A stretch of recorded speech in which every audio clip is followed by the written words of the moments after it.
जय हिंद साथियों, हम सॉल्व कर रहे थे आरपीएससी द्वारा आयोजित राजस्थान जीके के पुराने पेपर और उस सीरीज में हम सेकंड ग्रेड के पेपर सॉल्व कर रहे थे। और आज का पेपर है 31 अक्टूबर 2018 को आयोजित हुआ, जिसमें हम राजस्थान जीके का पोर्शन पढ़ेंगे, बाकी हम छोड़ देंगे। मेमंद आभूषण कहाँ पहना जाता है दोस्तों? जो मेमंद नामक आभूषण होता है सिर पर पहना जाता है, इसका आपको ध्यान रखना है। विजयदान देथा का संबंध लोक साहित्य से, विजयदान देथा जोधपुर से संबंधित थे, रूपायन संस्थान से संबंध रहा है इनका। और इसके अलावा इन पर काफ़ी फिल्में बन चुकी हैं, पहेली इस टाइप की फिल्में हैं। बिजोलिया अभिलेख पद्मश्री भी मिल चुका है इनको। बिजोलिया अभिलेख किस वंश के इतिहास की जानकारी का महत्वपूर्ण साधन है? तो चौहान वंश से संबंधित है बिजोलिया अभिलेख। बिजोलिया वर्तमान में भीलवाड़ा में स्थित है, इस चीज़ का आपको ध्यान रखना है। सांबर के चौहान थे, उनसे संबंधित है बिजोलिया। हल्दी घाटी के युद्ध में महाराणा प्रताप की भील सेना का कमांडर कौन था? राणा पूंजा था। ये जो चंदावल दस्ता होता है जो पीछे रहता है, उनका नेतृत्व किया था राणा पूंजा ने। बाकी देखिए लूणा चौंडिया तारा भील ये नहीं थे। और जो हरावल दस्ता उसमें हकीम कांसूर थे। महाराणा प्रताप का पथ प्रदर्शक किसे माना जाता है? राव चंद्रसेन, जो जोधपुर के रहने वाले थे, वहाँ के राजा थे, उनको महाराणा प्रताप का पथ प्रदर्शक माना जाता है। और इनके जो दो बड़े भाई थे, एक राम था, एक उदय सिंह थे, ये तीसरे नंबर के भाई थे। और इनके पिताजी ने इनको शासक बना दिया, इस वजह से आपस के अंदर भाइयों में लड़ाई हुई थी। और इनके बड़े भाई उदय सिंह और राम अकबर की शरण में पहुंच गए थे, तब इनका ये युद्ध का कारण था। ये निम्न में से किस स्थल को ताम्रवती नगरी के नाम से जाना जाता है? दोस्तों आहड़ को ताम्रवती नगरी के नाम से जाना जाता है। आहड़ उदयपुर में स्थित है। बीकानेर के महाराजा राय सिंह गद्दी पर कब बैठे? 1534 ईस्वी में। और यदि बात की जाए जोधपुर का प्रशासक नियुक्त किया था राय सिंह को, वो किया था 1572 के अंदर। इस चीज़ का आप थोड़ा ध्यान रख लेना। अगला सवाल है, राजस्थान का क्षेत्रफल भारत के कुल क्षेत्रफल का कितना प्रतिशत है? तो 10.41 है। तो इसके लिए आपको राजस्थान और भारत दोनों का क्षेत्रफल पता होना चाहिए। भारत का है 32,87,000 और राजस्थान का 3,42,239। इनका परसेंटेज निकालोगे तो निकलेगा। और वैसे आप डायरेक्ट याद भी करना चाहिए आपको 1041। गंभीरी नदी, ये दोस्तों मेसवा की सहायक नदी नहीं है, इस चीज़ का आपको ध्यान रखना है। इनमें से कौन सम्मिलित नहीं है? माही की जाकम सही है, काली सिंध ए परवन ये भी सही है, साबरमती की माजम भी है। मेसवा दोस्तों ये जो साबरमती नदी है उनकी है, मेसवा वात्रक ये नदियां हैं। राजस्थान में संभाव्य वाष्पोत्सर्जन की वार्षिक दर सर्वाधिक किस जिले में है? तो जैसलमेर जिले के अंदर है, सबसे अधिक वाष्पोत्सर्जन की वार्षिक दर है। अगला सवाल है, आपको मिलान करना है। कुछ जिले दिए गए हैं और स्थानीय नाम आपको दिया गया है, वो आपको देखने हैं। डूंगरपुर, बांसवाड़ा और प्रतापगढ़ को वागड़ बोलते हैं। डूंगरपुर पूर्वी सिरोही और उदयपुर जिलों का अरावली पर्वतीय क्षेत्र को भौमट बोलते हैं, भौमट भील क्षेत्र उदयपुर से। आबू पर्वत क्षेत्र को अर्बुद बोलते हैं। कोटा, बूंदी और बारा क्षेत्र को हाड़ौती बोलते हैं। अगला सवाल है, जनगणना 2001 और 2011 के मध्य राजस्थान के किन जिलों में लिंगानुपात में कमी आई है? दोस्तों राजसमंद और चूरू जिलों में लिंगानुपात कम हुआ है, इस चीज़ का आपको ध्यान रखना है। और बाकी सारे जिले उनमें लिंगानुपात बढ़ा है जो इसमें दिए गए हैं। और वैसे सर्वाधिक लिंगानुपात की बात करें 2011 के अंदर तो डूंगरपुर है, उसके बाद राजसमंद है, उसके बाद पाली है। ये कुछ कथन दिए गए हैं, उनका कारण दिए गए हैं। राजस्थान में जनसंख्या का वितरण असमान है, बिल्कुल सही है। राजस्थान में जनसंख्या के अलग अलग क्षेत्र हैं, जैसे कहीं मैदान हैं, कहीं पर्वत हैं, कहीं मरुस्थल हैं, तो वितरण असमान हो गया, सही है। राज्य में जलवायु तथा उच्चावचीय कारकों में विविधता पाई जाती है, ये भी सही है। तो इस तरह दोनों सही है, आपको ध्यान रखना है। दोस्तों अगला सवाल है, जिले दिए गए हैं और पास में पर्यटन स्थल हैं, इसका आपको मिलान करना है। अलवर में पांडुपोल नामक पर्यटन स्थल है, फिर अजमेर के अंदर सोनी जी की नसियाँ बीकानेर के अंदर, कोलायत हैं सभी जानते हैं, कोलायत तीर्थ हैं, कपिल मुनि से संबंधित हैं, और भरतपुर में डीग है। पहले की राजधानी था डीग भरतपुर के जाट राजाओं की। राजस्थान में सीमेंट उद्योग के स्थानीयकरण का प्रमुख कारक कौन सा है? दोस्तों राजस्थान में सीमेंट उद्योग के स्थानीयकरण का मेनली कारण है कच्चे माल की उपलब्धता। इस चीज़ को आपको ध्यान रखना है, कच्चा माल सबसे ज़्यादा होता है यहाँ, और ये वजह है सीमेंट उद्योग जो राजस्थान के अंदर फैला है। इसके अंदर जो कच्चा माल होता है दोस्तों, ये चूना पत्थर होता है, मोस्टली लाइमस्टोन, जो राजस्थान में बहुत होता है। राजस्थान के कौन से ज़िले आदर दक्षिणी पूर्वी मैदान कृषि जलवायु प्रदेश के अंतर्गत आते हैं? तो कोटा, बूंदी, बारा, झालावाड़ और कुछ क्षेत्र सभी माधोपुर का भी है। ये चीज़ आपको थोड़ा देख लेना है। मेवात क्षेत्र विकास कार्यक्रम कितने ज़िलों में विस्तृत है? तो दोस्तों ये 2 ज़िलों के अंदर है, अलवर और भरतपुर। कौन सी हवा को डॉक्टर हवा के नाम से जाना जाता है? तो हरमट्टन पवन को डॉक्टर हवा के नाम से, और ये सहारा मरुस्थल में चलती है। उत्तरी गोलार्ध में व्यापारिक पवनें किस दिशा में बहती हैं? तो दोस्तों उत्तरी गोलार्ध में व्यापारिक पवनें हैं दक्षिणी पश्चिमी दिशा में बहती हैं। देखिए दोस्तों, ये इस तरह 0 डिग्री एक्सेंस है, और ये नॉर्थ है और ये साउथ है। तो उत्तरी गोलार्ध में व्यापारिक पवनें पास पास में होगी। तो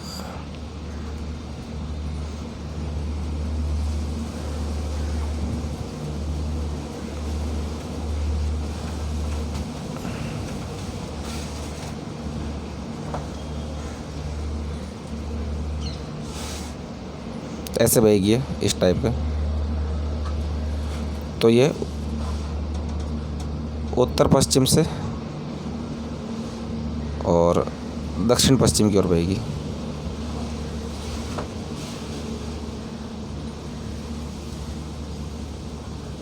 सॉरी दोस्तों, ये मैंने डायरेक्शन गलत बता दिया आपको। ये ऐसा होगा, इसलिए डायरेक्शन होगा, यूँ बहेगी, ठीक है, ऐसे बहेगी। और फिर बाद में पछो पवन यूँ।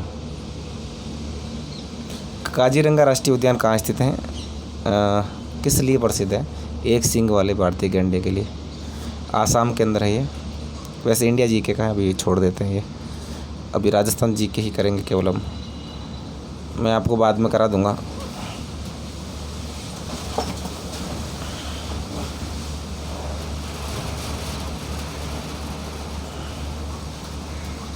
ये देखिए, राजस्थान विधानसभा की प्रक्रिया तथा कार्य संचालन संबंधी नियमों के अनुसार विधानसभा में मंत्रिपरिषद में अविश्वास प्रस्ताव के संबंध में निम्न में से कौन सा कथन सही है?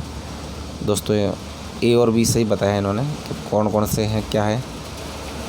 प्रस्ताव प्रस्तुत करने की अनुमति प्रश्नों के बाद और उस दिन की कार्यसूची का कार्य प्रारंभ करने की पूर्व मांगना होगा, ये भी सही है। और अनुमति मांगने वाले सदस्य को उस दिन की बैठक प्रारंभ होने से पहले सचिव के पास उस प्रस्ताव की जिसे वे प्रस्तुत करना चाहे लिखित सूचना देनी होगी। दोनों सही है। और ये गलत है। प्रस्ताव समग्र सदस्य संख्या के कम से कम 10 भाग से समर्थित होना चाहिए। दोस्तों ऐसा कोई ज़रूरी नहीं है कि प्रस्ताव के लिए 10वां भाग चाहिए, वो क्वारम होता है दोस्तों, जब बैठक होती है उनके लिए है। तो ये गलत हो गया। निम्नलिखित में से कौन राजस्थान के मुख्यमंत्री और उप मुख्यमंत्री के पद पर रहे हैं? तो टीकाराम पालीवाल रहे दोस्तों, सीएम भी रहे हैं और डिप्टी सीएम रहे थे जयनारायण व्यास के समय। राजस्थान के कौन से मुख्यमंत्री बनने से पहले किसी भी मंत्रिपरिषद में मंत्री नहीं रहे? तो जयनारायण व्यास और भैरू सिंह शेखावत दोनों नहीं रहे। दोस्तों जयनारायण व्यास तो काफ़ी बड़े नेता थे, तो जिस समय वो पहले चुनाव हुआ था तो टीकाराम पालीवाल को मुख्यमंत्री बनाया गया जब जयनारायण व्यास हार गए थे चुनाव हार गए थे। 2 जगह चुनाव लड़ा था, एक किशनगढ़ से था और एक और कहीं था। उसके बाद उपचुनाव से बने तो पहले मंत्री नहीं बनाया गया उनको। और भैरू सिंह शेखावत भारतीय जनता पार्टी में थे और पहली बार मुख्यमंत्री बने थे 1977 के अंदर। बाकी सुखाड़िया जयनारायण व्यास कार्यकाल में मंत्री रह चुके हैं। बरकतुल खां ये भी मोहनलाल सुखाड़िया के टाइम में, जब सुखाड़िया जी मर गए तो फिर बरकतुल खां बने थे 1971 से 74 तक 3 साल के लिए। कौन सा युग सम्मिलित नहीं है? मोहनलाल सुखाड़िया के टाइम मुख्य सचिव रहे हैं KPU मेनन। बरकतुल खां के टाइम RD माथुर नहीं रहे, ये गलत है। RD माथुर रहे हैं मोहनलाल सुखाड़िया के टाइम में। देखिए माथुर और मोहनलाल मैं से मैं मिला दो आप, ये ट्रिक से आप याद कर सकते हो। शिवचरण माथुर मदन मोहन कृष्णवल्ली रहे हैं, ये चीज़ आपको ध्यान रखनी है। इसके अलावा एक माथुर और थे, काफ़ी लंबा नाम है, वो भी रहे हैं 1986 से 1992 तक। भैरव सिंह शेखावत के टाइम TV रमन, ये भी आप ध्यान रखना। भैरव सिंह को बाबू साहब बोलते हैं, TV रमन तो देख ऐसे याद कर लो बाबू साहब TV देखते हैं, या रमन, या ऐसे कर लो कि बाबू साहब के साथ रमने जाओ, इस टाइप आप याद कर लो कैसे भी लाइजन करके। पश्चिमी क्षेत्र सांस्कृतिक केंद्र उदयपुर के सभापति कौन है? तो दोस्तों पश्चिमी क्षेत्र सांस्कृतिक केंद्र उदयपुर के सभापति राजस्थान के राज्यपाल होते हैं। और वर्तमान के अंदर कौन है? कलराज मिश्र है। राजस्थान के मुख्यमंत्री दिए गए हैं और वह राज्य जहां उन्होंने अपने मुख्यमंत्री के रूप में राज्यपाल के पद पर कार्य किया है। तो मोहनलाल सुखाड़िया आंध्र प्रदेश के मुख्यमंत्री रहे हैं। हरिदेव जोशी त्रिपुरा नहीं रहे, इस चीज़ का आपको ध्यान रखना है दोस्तों। फिर उसके बाद शिवचरण माथुर आसाम के रहे हैं और जगन्नाथ वाड़िया बिहार के रहे हैं। सुखाड़िया साहब आंध्र प्रदेश के अलावा तमिलनाडु और महाराष्ट्र के भी राज्यपाल रह चुके हैं। अगला सवाल है, निम्नलिखित में से किस वर्ष में राजस्थान पंचायती राज अधिनियम 1994 में संशोधन कर पंचायतों में स्थायी समितियों का प्रावधान किया गया? ये 2000 ईस्वी की बात है। ये दोस्तों इंडिया GK का सवाल है, अभी हम छोड़ देते हैं क्योंकि राजस्थान GK करेंगे पहले, और अभी तक इतने व्यू नहीं आ रहे हैं, तो जैसे जैसे आप लोगों का व्यू आएंगे आप कमेंट करें कि साथ के अंदर हम इंडिया GK भी करवाएं तो ज़रूर करवाएंगे। बाकी अभी राजस्थान GK पढ़ रहे हैं, ये भी करवा दूंगा मैं आप, लेकिन कुछ सकारात्मक रिस्पांस भी आना चाहिए।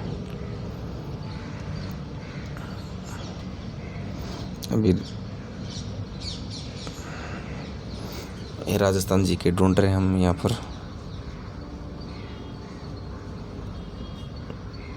ये देखिए, बीसलपुर बांध में पानी की आवक बढ़ाने हेतु निम्नलिखित में से कौन सी परियोजना तैयार की गई है? दोस्तों बीसलपुर कहाँ है? टोंक जिले के अंदर है, और यहाँ पर ब्राह्मणी और बनास परियोजना, बनास और ब्राह्मणी। और वैसे ब्राह्मणी नदी का पूछ ले तो कोटा जिले के अंदर है, चंबल की सहायक नदी है, और बनास टोंक के अंदर बहती है, टोंक सवाई माधोपुर के यहाँ। ये करंट का सवाल है, आप इसे छोड़ दे। ये भी करंट का हो गया। ये दोस्तों सारे करंट के। मुख्यमंत्री राजश्री योजना के अंतर्गत बेटियों को कितनी राशि दी जाती है? तो 50,000 रुपये। ये थोड़ा आप ध्यान रख लें। ये भी करंट का आप छोड़ दें अभी।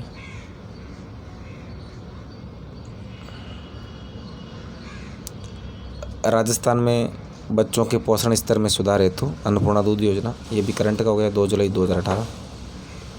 ये दोस्तों इस तरह के सवाल आते हैं, आप देख लें। 2018-19 का बजट ने करके राजस्थान बजट 2018-19 में कुल व्यय का कितना प्रतिशत सामाजिक एवं सामुदायिक सेवाओं पर प्रस्तावित है? तो 40.92%। अभी चेंज हो गया, इस हिसाब से मैं आपको बता दूंगा। इस टाइप के सवाल अभी भी पूछे जाते हैं, और ये भी आर्थिक सर्वे 2017-18 का है, तो आपको 22-23 का या 23-24 का याद करना है। वर्दी पूछी इन्होंने GDP के अंदर, तो 3.2% है। अब मैं आपको नीचे ले चलता हूँ। ये करंट साइकोलॉजी आ गई है।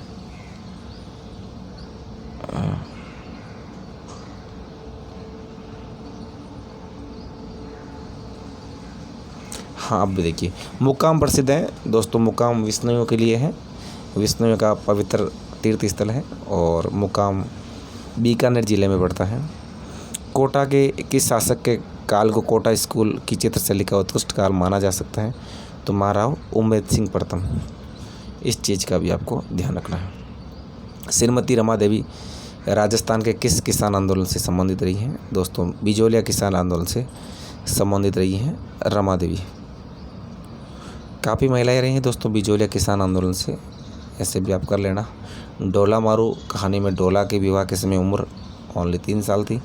ऐतिहासिक स्थल मानगढ़ राजस्थान के किस जिले में है? तो बांसवाड़ा जिले में है। गौरी लोक नृत्य मूलतः संबंधित हैं दोस्तों, गौरी लोक नृत्य हैं वो भीलों से संबंधित हैं, इस चीज़ का आपको ध्यान रखना है। और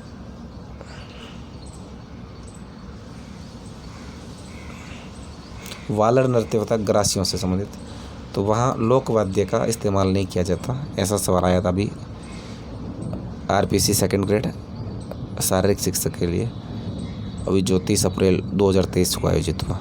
किस राज्य के प्रजामंडल में 1936 ईस्वी में कृष्णा दिवस मनाया गया? तो जोधपुर है।